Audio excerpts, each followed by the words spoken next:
Hey guys, it's Jake here back with another video. Today I'm going to be doing a review on a plugin called Dehancer Pro. For those of you that are not familiar with Dehancer Pro, it's a film simulation software that you're able to use on both photo and video content. With this plugin, it allows you to create beautiful film emulation and cinematic masterpieces through your media. With Dehancer Pro, you're able to use a wide variety of effects such as halation, bloom, film grain, and so much more. Let's dive into it. Let me just start out by saying I'm not a pro colorist or a grader. I'm still looking to sharpen my skills every day with photo and video editing. So bear with me for the lack of technical explanations throughout this video.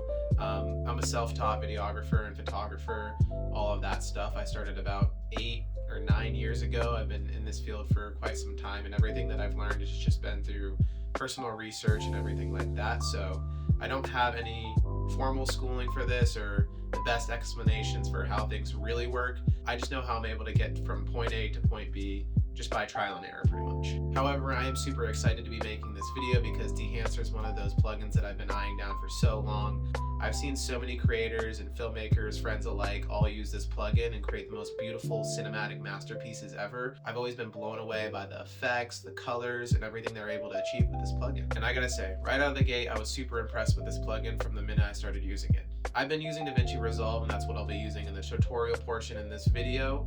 The install for the Dehancer plugin to Davinci Resolve was super easy. You just download, go through that routine, unzip the file, click on it, then import it into your editing software, and it's just right there. There are tons of creators and YouTubers that I have watched who give far better explanations on how to actually use and the technical terms with this plugin. So definitely search around, find those filmmakers that you're inspired by and how they achieve those looks. Hopefully some of you watching this video are a little bit inspired by the things that I've created with Dehancer. In the past, I've used a bunch of different plugins with Davinci Resolve. I've downloaded them off third-party sites. None of them have really ever run as smooth as Dehancer and Davinci Resolve. I feel like in times in the past, I've downloaded a plugin, been super excited about it, I put it in my timeline. I don't have the best software for video editing. My computer can only handle so much, but most of the plugins that I download just turn my computer into straight junk.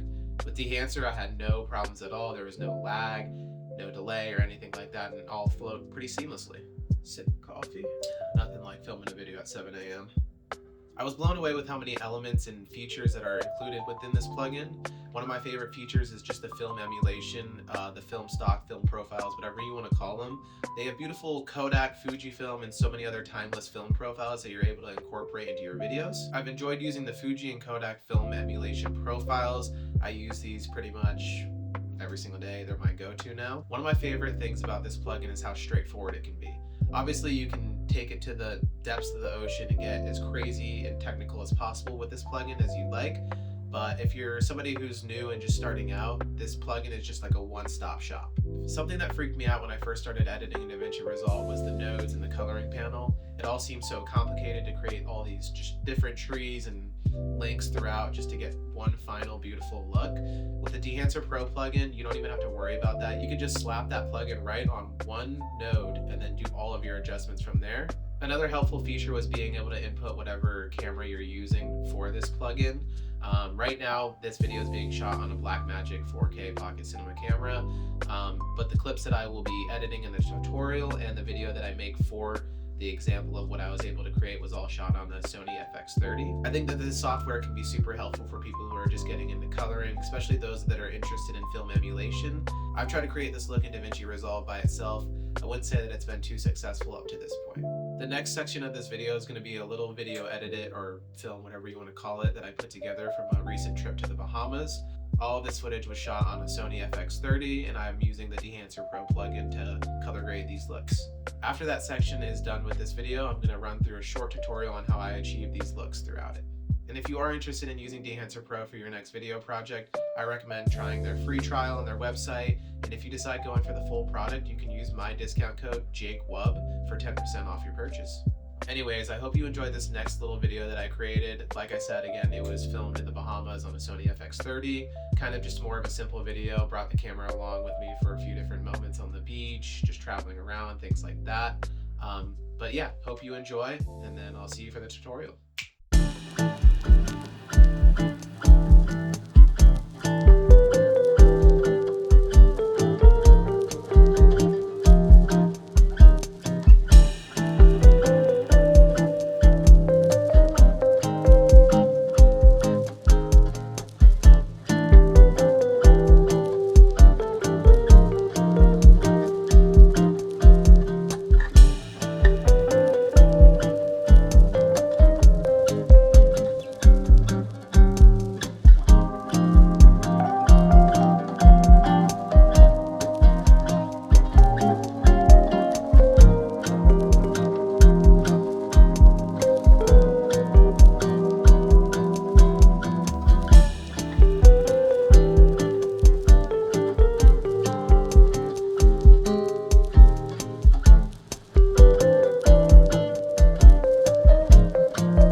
guys, so first things first, we're going to load up Davinci Resolve. Sorry for the messy desktop. I need to do some organization, it seems like. All right, after we have Davinci Resolve, I'm just going to open this project that I kind of have preset. Anyways, so just drag the clip into my timeline right here.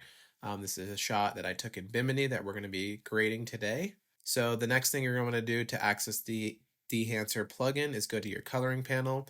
Where you'll find Dehancer Pro is actually in your effects panel. So you can just search right here for Dehancer. And then what you can do is just drag that straight onto your clip right here. And there it goes. So you can already see that the video has been affected by this plugin. So yeah, ton of different options here. You can go through all the different things. There's print, color head, film grain, all the effects that you're going to be able to use with this plugin. First kind of review that I've ever done in an editing software, so bear with me. So how I get started is I start by inputting my camera. So I'll choose my camera right here, and I was shooting this on the Sony FX30, so I'll click Sony, scroll down, and there it is. So once I have that set, right here there's the exposure, temperature, tint, all of these settings. I kind of like to think of these as more of like a traditional, if you were just using DaVinci by itself to adjust the clip, the exposure can go up and down like that. It doesn't affect it as much as this next panel that I'm going to show you. So in this section right here, the print is where you'll find a lot of those adjustments behaving a little bit more like film when you do your exposures and everything like that. The tonal contrast, the color density, the saturation, all of that stuff will behave a little bit more than film, as if we were just edit in the input window right here for exposure. I actually end up using both the sliders just to achieve that kind of perfect look that I'm looking for. Let's get started on this. So I'll kind of, shot's looking a little bright. I'll pull it down probably to around a 0.3. And then next I'll adjust the temperature compensation. I'll probably pull it down. I want to make it a little bit cooler. Just because I think in the other color panels I'll add a little bit of warmth back, but I'll probably take it to around, let's say 8.5. Looks good. All right, and then the tint comp, I'll probably pull that down to around 4. For the next step right here, so this next step right here, you can select your film profile that you'd like to use. Ton of different options here. You have Kodak, Fuji, all these pretty realistic simulations going on right here. But I think for this video, I'm going to be going with the Provia for the Fuji film. Yeah, I think I'm going to select the 100F. Perfect, and you can see how that adjustment makes it look like a total different image already. I really enjoy, I shoot on Fujifilm for still images a lot, and I really enjoy that film emulation for the Provia settings. And what I want to actually do next, just before I make any other adjustments, is kind of select my film print. I'm going to go with the Kodak 2383 print film, just because I find that to look like the most appealing to my own eye. And then I'll go back up. So what I'm going to do next is go into the film developer. I'll enable it right there. All these panels have a little enable thing. I'll probably forget to enable them while I'm doing the video. I think I'm going to move the slider to the right though. Bump the contrast a little bit. I'll probably end up in like the 5.4 zone like that. And I'll boost up the colors a little bit, kind of to where I think it looks good. Kind of rich right there. I'll probably just stop around 47. Next, we'll move into the film compression section. For this shot, I don't think I'm going to tweak around too much with it. I'll just enable it and kind of use the stock settings that it's on. You can see that it did a little bit of an effect to the sky right there. For the expand, I'm not really going to do much with that either. I'm just going to keep moving along. Like I said, not a professional here. I'm just going with however I like to see the image end up looking. But then in the print section, I'm going to mess around with the whites right here. Probably pull the whites down just a little bit for the target white. Gives that image a little bit more of a warm look. See what the exposure does. Maybe leave the exposure a little bit up. And then for the tonal contrast, we'll see which way it goes. I'm going to add a little bit more contrast to that shot. I think I'll end up probably around 12 just for a harder looking image. The color density, increase that. Looks like it's getting a little dark in the sky right there. I'll probably leave it around 50. And then next we can move into the color head. This is a really powerful panel right here. You can kind of get those tones and those colors down, push and pull whatever way you like for that image and that feeling. So for this section, I think I'm going to pull the yellows a little bit, make it a little bit more warm of an image. I'll probably end up around 5, -5 for that. I think that image is looking pretty good. Keep moving right along. And then the film grain, there's a bunch of different options you can select from: 8mm, 16mm, 35. But I think I'm going to leave it probably on the 35 just because I enjoy that a lot. And it's enabled. And then the halation, you can enable that, give it a little bit more of that glow to it. I think I'm going to move this one probably down to the Super 16 just because I like the image it puts out. And then sliding down, we have bloom. Enable that. You could see in the whites right there, it made them pop a little bit, gave them that kind of glowy exposure feeling with that. And I think I'm going to leave this probably just on the 35, Super 35. And then we can move into film damage. This is kind of a cool panel in itself just because there's so many different things that you can do with it. We'll enable it, kind of see how it's looking. You can do like 8mm, and then you can really see in your clip, have that film damage going on right there. But I think I like the 35mm just for this shot and what I'm trying to achieve with it. And then we'll move down to film breath. Kind of just see how that behaves with it, if I want that in there or not. And I think I'll just keep it as is in that standard preset right there.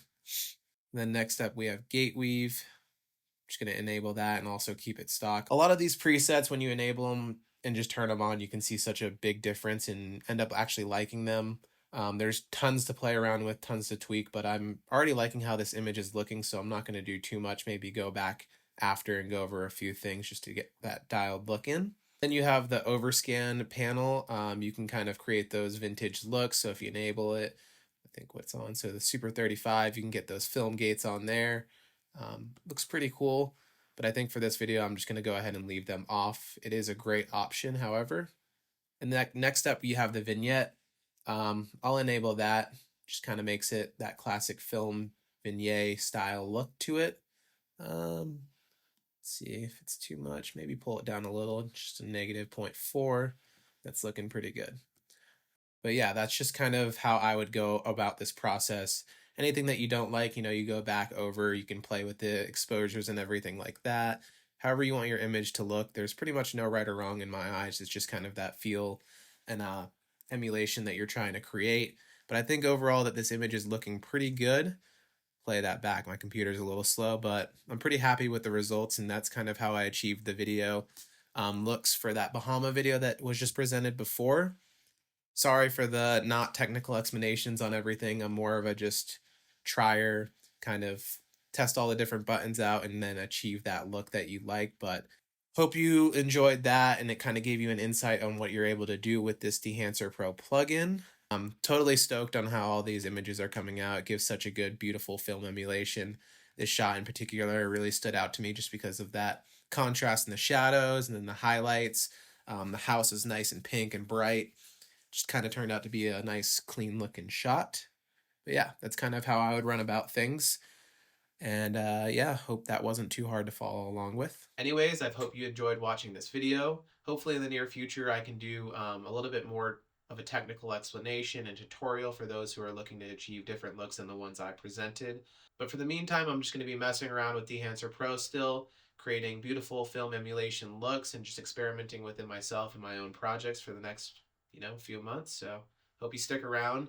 Look out for the new content that I'm posting. There's going to be a lot of winter content going down for snowboarding. It is winter now in Bend, Oregon, so I'm kind of limited. I don't want to say I'm limited because you can film and you can create beautiful projects everywhere, but yeah, pretty much snowboarding and mountaineering, splitboarding, skiing, all of those things are going to be a big part of my life for the next 6 months. So hope you enjoy that sort of content. There still will be different things throughout it as I probably will travel around, but yeah, stick around.